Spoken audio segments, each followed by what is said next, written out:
Thomas awoke to the dim glow of morning light seeping through the floor-to-ceiling windows, painting long, ghostly streaks across the pristine sheets. Today marked 10 years, a milestone most would celebrate with laughter. Affection, perhaps a stolen kiss beneath the warmth of tangled bedsheets. Instead, he lay there, cold, staring at the empty side of the bed where Bella had once curled into him. Her breath soft against his neck. Those days were gone, reduced to nothing more than fading echoes. The scent of over-toasted bread wafted from the kitchen, a telltale sign that Bella had, once again, been too distracted to care. He followed the faint noise of her heels clicking against the marble floors, catching the briefest glimpse of her as she stood near the kitchen island, phone in hand, face illuminated by the blue glow of an incoming message. She barely spared him a glance. "Morning," she muttered, fingers flying over the screen. Thomas let the silence stretch between them before placing a small bouquet of lilies on the counter, her favorite. Once, "Happy anniversary." Bella blinked, as if startled. Then, with a hollow smile, she sighed. "Oh, right, thanks." And just like that, she was gone. The house felt hollow after Bella left, her perfume lingering like a whisper of something that used to mean warmth. Thomas stood by the kitchen island, staring at the untouched lilies, their delicate petals already beginning to droop. Once upon a time, she would have pulled him close, kissed his cheek, and breathed a soft thank you against his skin. Now, she didn't even pretend. He exhaled, slow and measured, before turning away, if she thought he was just going to exist in the background, waiting for her to remember their vows. She was mistaken. He had always been patient, calculating, moving in silence while others danced on the surface.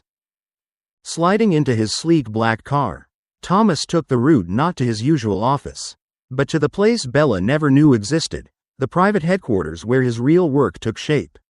Hidden behind a nondescript warehouse on the edge of the city, it was a fortress of quiet power.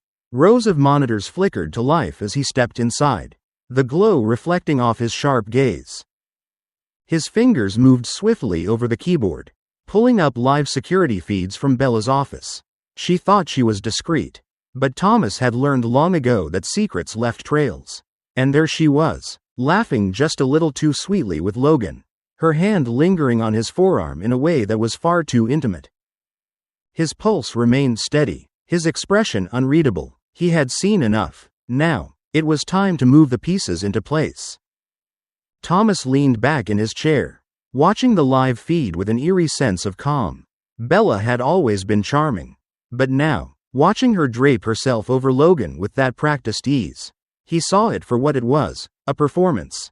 Every laugh, every touch, a carefully crafted scene. He should have been furious, but instead, he felt something colder settle in his chest, a quiet, calculating detachment.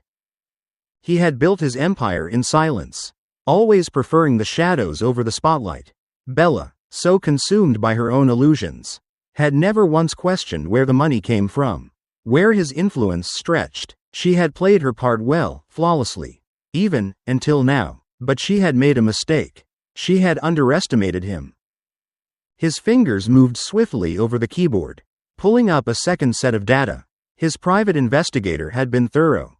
Receipts from luxury hotels, dinner reservations under Logan's name, and most damning of all, Bella's personal messages. "I can't wait to finally be free."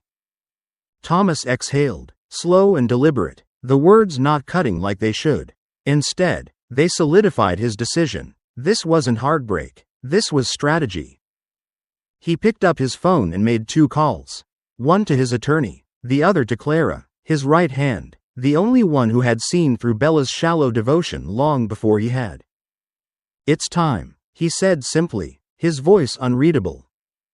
There was no anger, no emotion, just the quiet certainty of a man who had already won before the game had even begun. The house was eerily quiet when Thomas returned that night, the kind of silence that had once felt like peace but now echoed with something darker.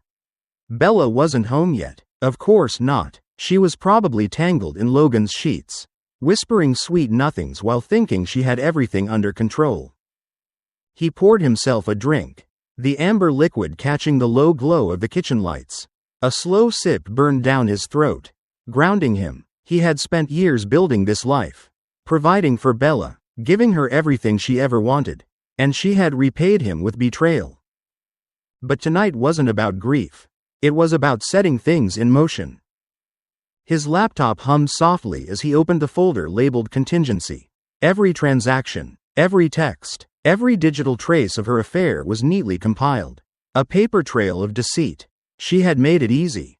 Too comfortable in the illusion that he was oblivious. But Thomas wasn't a man to be deceived for long. Then, as if on cue, the front door clicked open. He didn't move, didn't look up. The sound of heels hesitated in the entryway. "You're still up?" Bella's voice was light, cautious. He set his glass down deliberately, the weight of it heavy against the marble counter. Couldn't sleep. She walked closer, her perfume mixing with the faint scent of wine. Long day?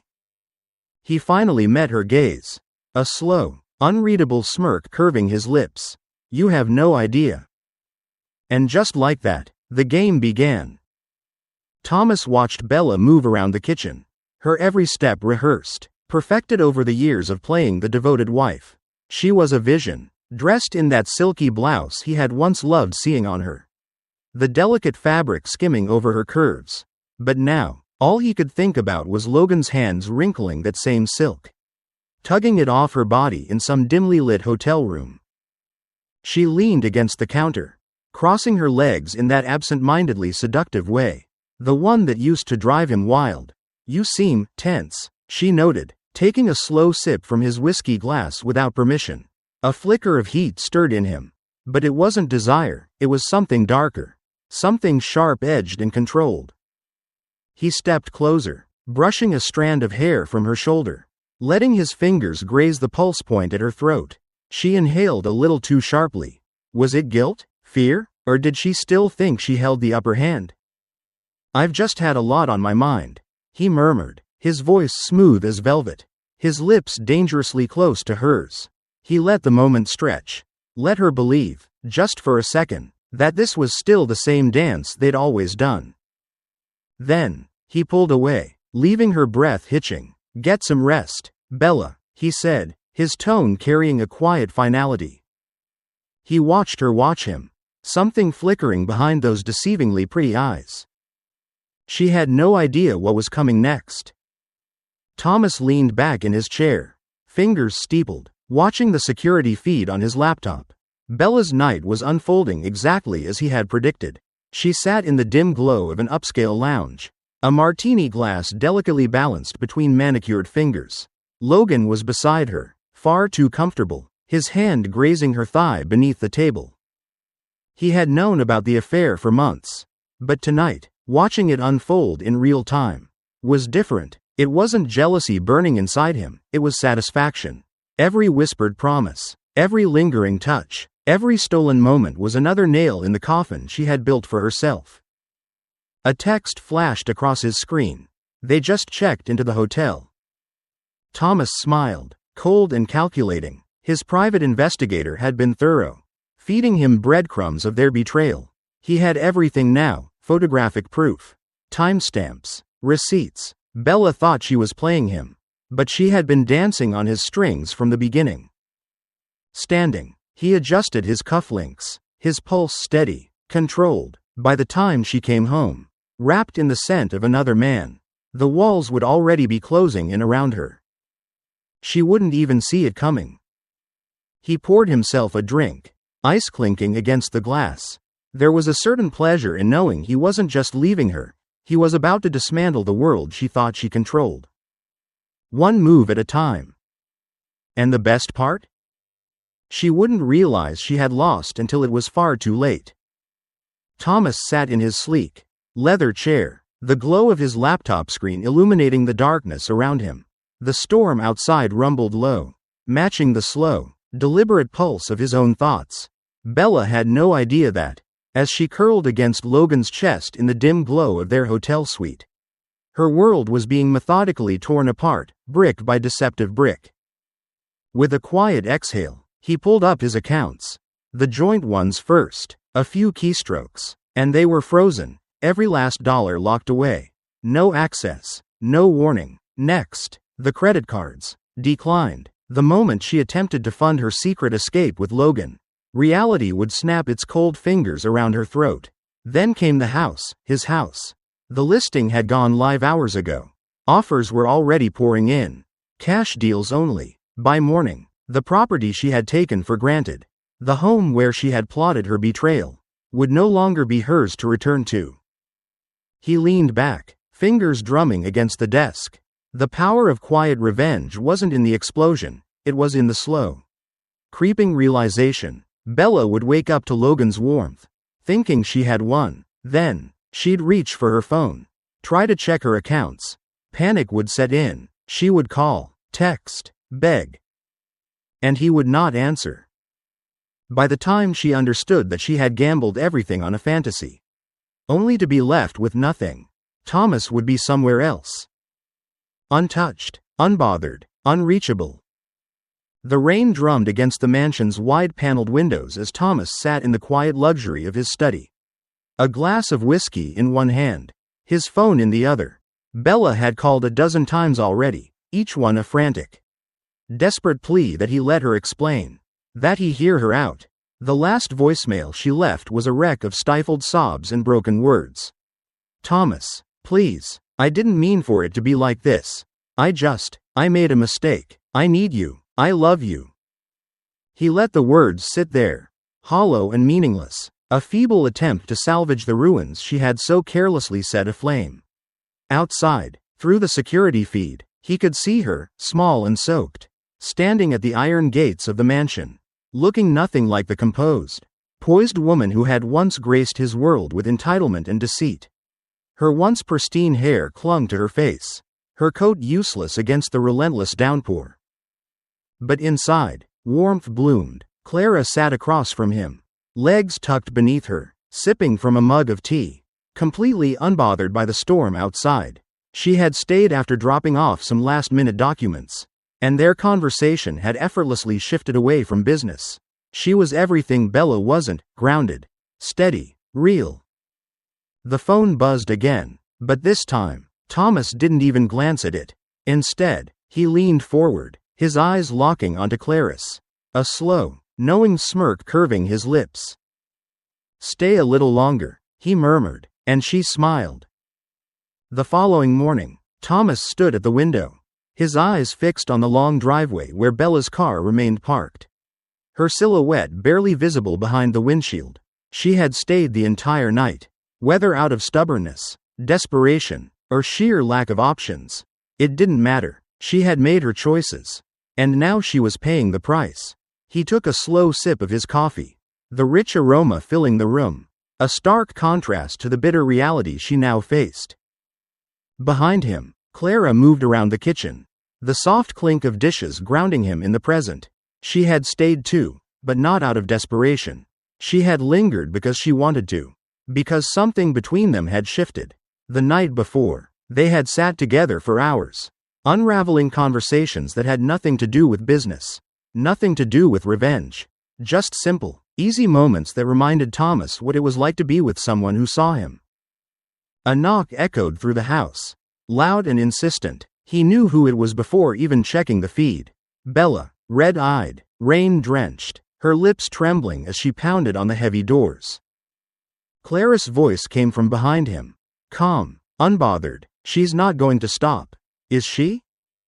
Thomas exhaled slowly, setting his coffee down. "No," he said, a quiet finality in his tone. Then, he turned away from the window. He had no intention of answering the door. Bella was a ghost now, one he had no interest in resurrecting. The rain had stopped by midday, but Bella hadn't moved. Her car sat abandoned at the edge of the estate, her figure slumped against the gate, shoulders curled inward, a stark contrast to the confident woman she once was. Thomas stood at the mansion's terrace, watching from a distance, but feeling nothing, no pity, no anger, just the quiet certainty that he had done what needed to be done. Inside, Clara was setting out lunch, the scent of warm bread and fresh herbs filling the kitchen. She had settled into his space as if she had always belonged there. And in some ways, maybe she had. Last night had been proof of that. The way her laughter had melted the shadows that once filled these halls. The way her presence soothed something raw inside him. She's still out there, Clara said, meeting his gaze. She'll leave when she's ready, Thomas replied, turning back to her. And with that, he let Bella go, truly. Finally, he stepped inside, shutting the door on the past. When Clara reached for him, he let himself lean in. The future was already waiting, warm and certain in her touch. Life is unpredictable, and trust is one of its most fragile elements. Thomas's story is a reminder that self-worth should never be compromised for the illusion of love. In today's world, where deception can be masked behind screens and charming words, it's crucial to recognize red flags early and never ignore your intuition. Build your own success, keep control over your finances, and never give someone power over your happiness. If betrayal finds you, don't waste energy seeking revenge. Walk away with dignity and rebuild stronger. The best closure isn't retaliation, it's thriving in a life they can no longer touch.